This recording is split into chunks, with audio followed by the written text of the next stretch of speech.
Esta emisora les da la bienvenida al programa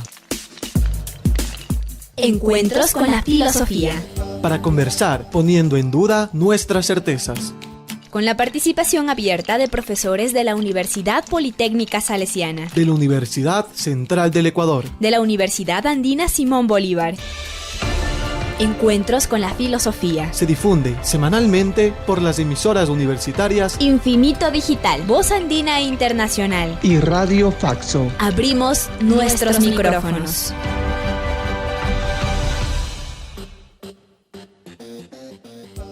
Bienvenidos y bienvenidas al programa semanal Encuentros con las Filosofías. Les saluda Edison Aguilar Santa Cruz. Es un gusto volvernos a encontrar esta semana en la serie temática El Perdón.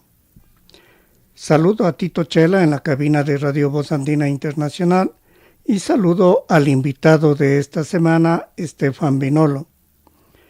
Él es PhD en Filosofía de la Universidad de Burdeos, Francia, y PhD en Teología de la Universidad de Estrasburgo, Francia.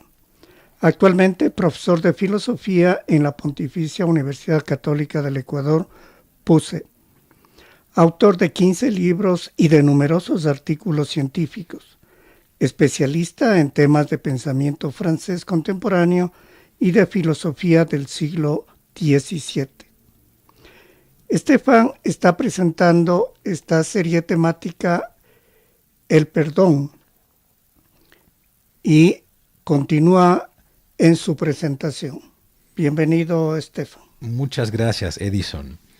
¿Se acuerdan que la semana pasada habíamos visto dos puntos diferentes? Punto 1, habíamos intentado establecer que, por razones religiosas, existe algún tipo de vínculo, de hecho que se puede escuchar, pero que existe algún tipo de vínculo entre lo que es perdonar y lo que significa dar. Por lo que, para poder entender lo que significaba el perdón, teníamos que pasar necesariamente por una especie de aclaración de lo que significa realmente dar. Y habíamos visto, además, era nuestro segundo punto, que existe dos maneras de pensar el don.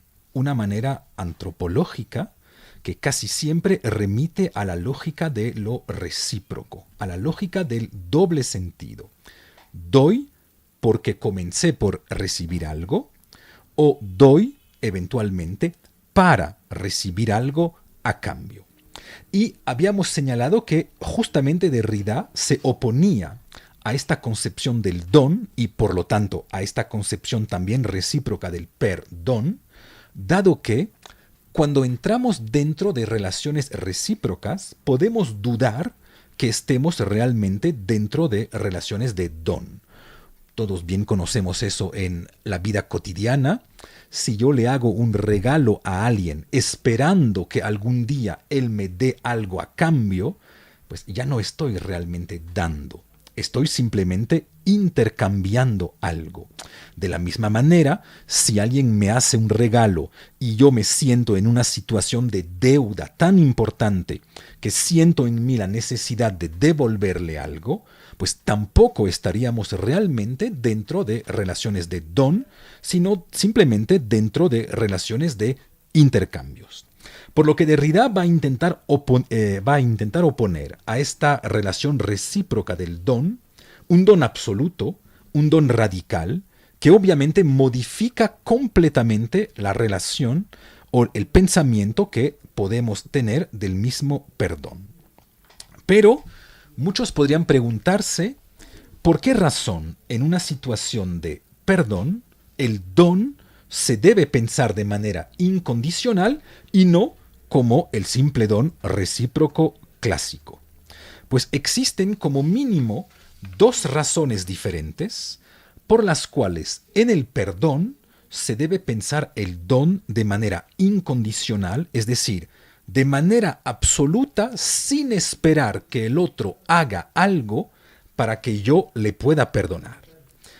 Primero entonces debemos pensar el don de manera incondicional tomando en cuenta a la persona a la cual estamos perdonando, es decir, en este caso al donatario del perdón. Por la razón siguiente: perdonar siempre es perdonar a un culpable. Por lo tanto, es perdonar a la persona tal como era a la hora del crimen por el cual se piensa que se le puede perdonar. Si después del crimen la persona ha cambiado, ya no estaríamos realmente perdonándole al criminal, sino al criminal que haya tomado en cuenta el carácter horroroso de su acto. Pero esta persona justamente ya no es exactamente el criminal, es literalmente otra persona. Una persona arrepentida o una persona que confiesa su crimen, reconociendo que efectivamente este era un crimen, pues ya no es exactamente la misma persona que aquella que cometió el crimen. Y de hecho, todos bien sabemos que en el ámbito religioso, por ejemplo, el gesto del arrepentimiento o el gesto de la confesión tiene justamente como objetivo modificar a la persona que se confiesa, literalmente hacerla renacer. Por lo que una vez que se ha arrepentido o una vez que se ha confesado, ya no es exactamente la misma persona. Por lo que, si yo espero que el criminal se haya arrepentido para poder perdonarle, o si yo espero que el criminal se haya confesado para poder perdonarle, en realidad ya no puedo perdonarle a la buena persona. Ya no puedo perdonarle al criminal, sino únicamente al criminal arrepentido, que ya no es exactamente la misma persona que el criminal. Por lo que intenta señalar Derrida en este caso es que el carácter incondicional del perdón, el no esperar que el otro haga absolutamente nada para que yo pueda perdonarle, es la única manera que garantiza que cuando perdono realmente a la persona a la cual quiero y también debo perdonarle. Hay una segunda razón por la cual en el perdón se debe pensar el don de manera incondicional, y es el hecho de la misma estructura de la solicitud del perdón. Tal como si no importara tanto a cambio de qué se solicita el perdón. Pero el simple hecho que yo solicite el perdón ya es de por sí un problema. Si el perdón es posible, no debería esperar nada, es decir, ni siquiera un arrepentimiento del otro. Caso contrario, siempre se estaría dando el perdón a cambio de o a condición que, lo que obviamente anularía el perdón en tanto que se sustenta en un don unilateral y en un don no recíproco. Así, y aunque parezca un poco no intuitivo inmediatamente, si es que algo como el perdón existe, es siempre primero e unívoco. Se da sin esperar nada a cambio, por única razón que quien lo da haya decidido darlo. Y de hecho verán que es por este motivo que en muchas filosofías el mismo perdón se suele asemejar a una especie de acontecimiento que no surge en el mundo, sino que más bien surge en tanto que mundo. Expliquemos esto. La ley común del mundo es aquella de la causalidad, según la cual una causa A produce un efecto B. Todo lo que sucede en el mundo se da en tanto que efecto de alguna causa y en tanto que causa de otro efecto. Pues al contrario, un acontecimiento, en este caso un perdón, surge sin que se le pueda vincular con alguna causalidad intramundana. No se puede establecer, por ejemplo, una causalidad clara de lo que fue la Revolución Francesa. Tampoco se puede establecer una causalidad clara a un encuentro amoroso, a una obra de arte o, en nuestro caso, a un perdón. Y siempre algo de estos, perdón, revolución, encuentro amoroso, escapan de la causalidad común, razón por la cual filósofos tales como Alain Badiou mostraron que un acontecimiento no es algo que se da en el mundo, sino algo que se da como un verdadero cambio de mundo. Y de hecho todos bien experimentamos que perdonarle a alguien no es modificar ligeramente las relaciones que tenemos. Es asumir que vamos ambos a entrar dentro de otro mundo.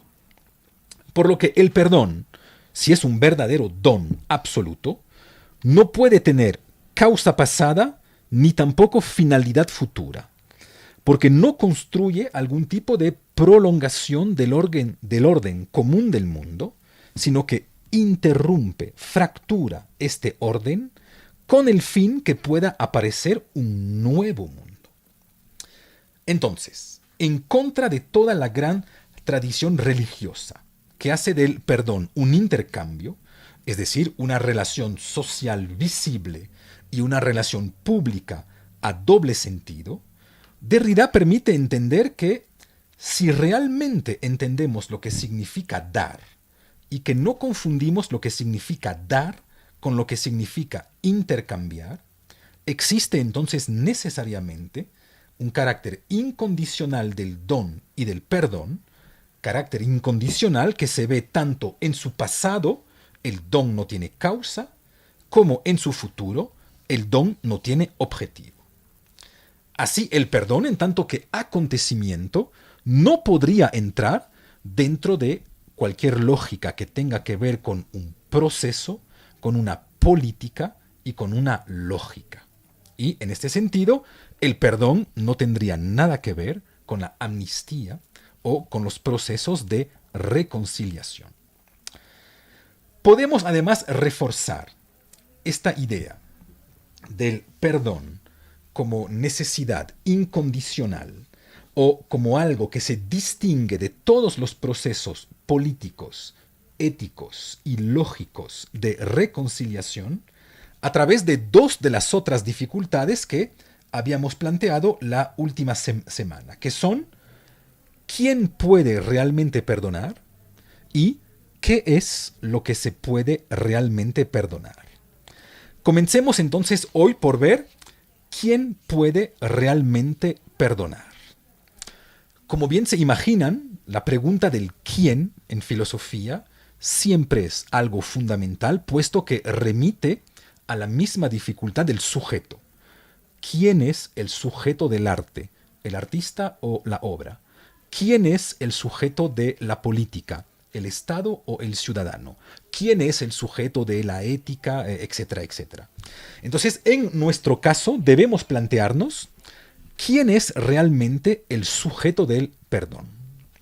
Y lo más evidente sería de decir que el sujeto del perdón es también la persona que padeció de la falta por la cual se plantea la misma pregunta del perdón.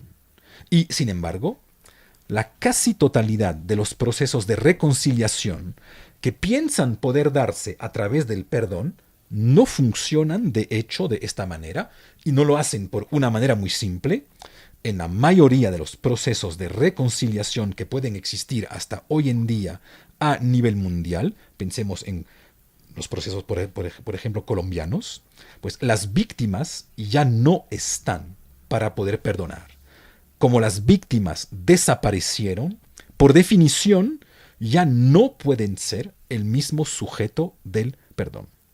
Por este motivo verán que en muchas ocasiones son las familias de las víctimas o son los herederos de las víctimas quienes toman sobre sus hombros la difícil respuesta a la pregunta acerca de un posible perdón.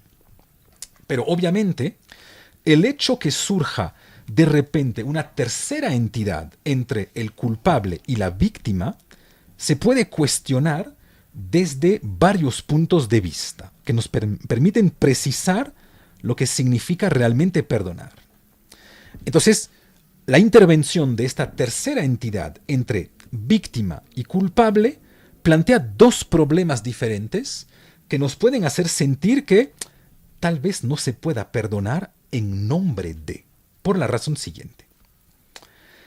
Primero, debemos plantearnos qué es lo que realmente se está perdonando cuando yo perdono en nombre de. Cuando las familias deciden perdonarles a un culpable, ¿qué es lo que le están realmente perdonando? ¿Le perdonan por el daño que le ha hecho a la víctima que ya no está? ¿O le perdonan por el daño indirecto que les hizo a ellos el daño que se le hizo a la víctima? Por ejemplo, el hecho de haber tenido que crecer sin un abuelo. El hecho de haber sufrido durante 20 años porque ya no estaba su hija con ellos. Pero ven que esos dos daños son daños radicalmente diferentes. Y no es evidente que el primer daño sea equivalente al otro y que por lo tanto el perdón del uno sea también el perdón del otro. Una cosa es el daño que padeció un miembro de nuestra familia al haber sido, por ejemplo, asesinado. Otra cosa radicalmente diferente es el daño que nosotros hemos padecido al no verlo más a nuestro lado, al haber sido condenados a vivir por este crimen dentro de la insoportable presencia de su ausencia. Pero en ningún caso esos dos daños se pueden confundir. Si bien ambos son innegablemente daños, el segundo es el daño diferido del primero, pero no es un daño idéntico a este.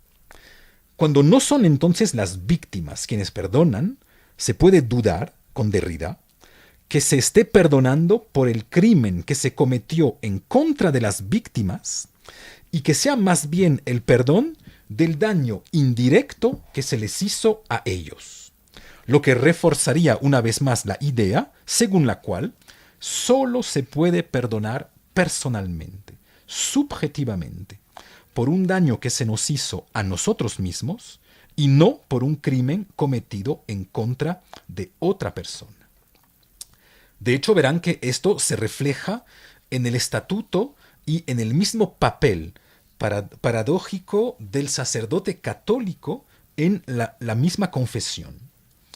Si bien el sacerdote pronuncia la fórmula del perdón, no es que él perdone directamente, sino que el sacerdote es únicamente el testigo de una solicitud de perdón que el pecador expresa frente a quien ha pecado, es decir, no el sacerdote, sino directamente Dios. Por lo que en todos los casos parece ser que solo puede perdonar la persona que padeció el daño y que por lo tanto no se puede perdonar en nombre de alguien, lo que complica aún más a los procesos de reconciliación que en muchos casos lastimosamente se quieren pensar a la luz del perdón.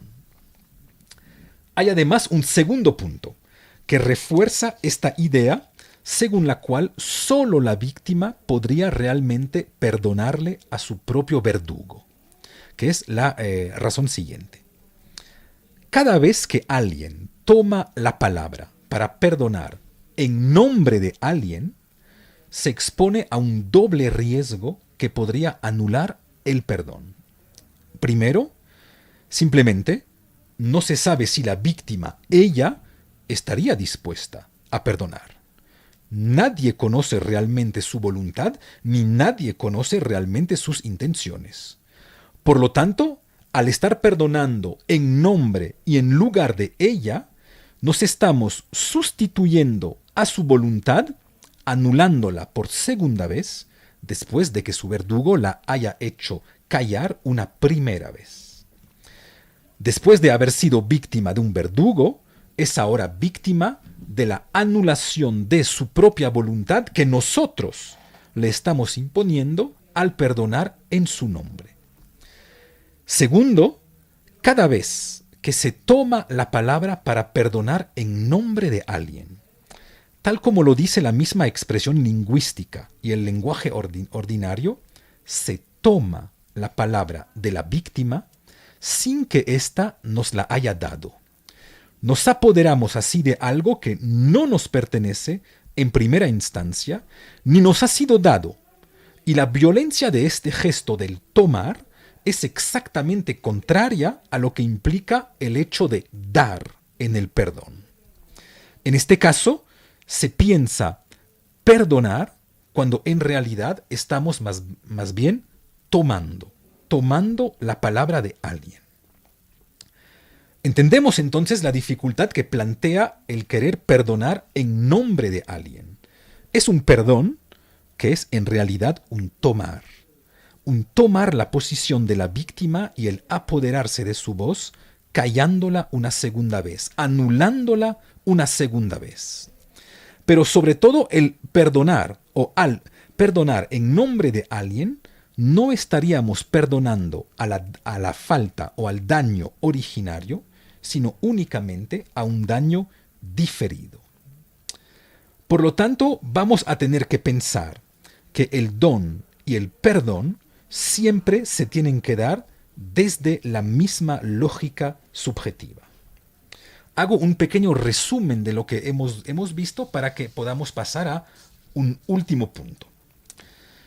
Hemos visto que aparecen entonces varias dificultades del perdón que Derrida permite evidenciar. El perdón, en tanto que don, no puede darse a cambio de algo y debe ser primero, debe ser incondicional. Segundo, para poder perdonar al culpable, no se debe exigir nada de éste, ni solicitud de perdón, ni arrepentimiento, ni tampoco confesión.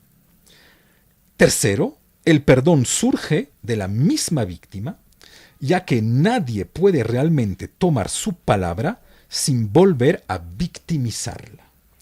Tal como señala Derrida, apoderarse de la palabra de alguien sin que esta persona nos haya dado su palabra es también, de cierta manera, volver a hacer de ella una víctima de la toma de palabra.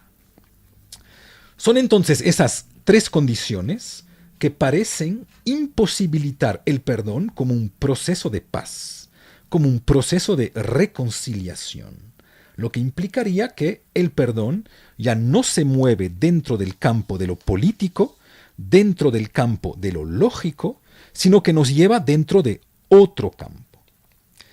Y todas esas dificultades, para darles un ejemplo real para que podamos entender bien de lo que estamos hablando, todas esas dificultades de las cuales hemos hablado hasta ahora se han podido cristalizar hace algunos años, en el año 2019, cuando el presidente de México, que era en aquel entonces López Obrador, solicitó por escrito al rey de España, Felipe VI, así como al mismo Papa, que le pidan perdón por los crímenes indudables cometidos durante la conquista. Sin juzgar aquí políticamente de esta solicitud, este ejemplo cristaliza a las tres dificultades que ya hemos señalado con Derrida acerca del perdón. Primero, tal como algunos mexicanos notaron, es extraño que se haya solicitado un pedido de perdón a los españoles desde México, porque el perdón, por ejemplo, no existe en la lengua maya. Bien es cierto que en la lengua maya existe un proceso de reconciliación social, pero no algo como el perdón como tal. Entonces ven que en este caso preciso de la conquista, estamos solicitando al conquistador que nos solicite perdón, pero en este caso estamos nosotros mismos entrando dentro del mismo aparato conceptual y dentro del mismo aparato civilizacional, no de las víctimas, sino de los mismos criminales, anulando por segunda vez a la cultura que padeció las violencias de la conquista.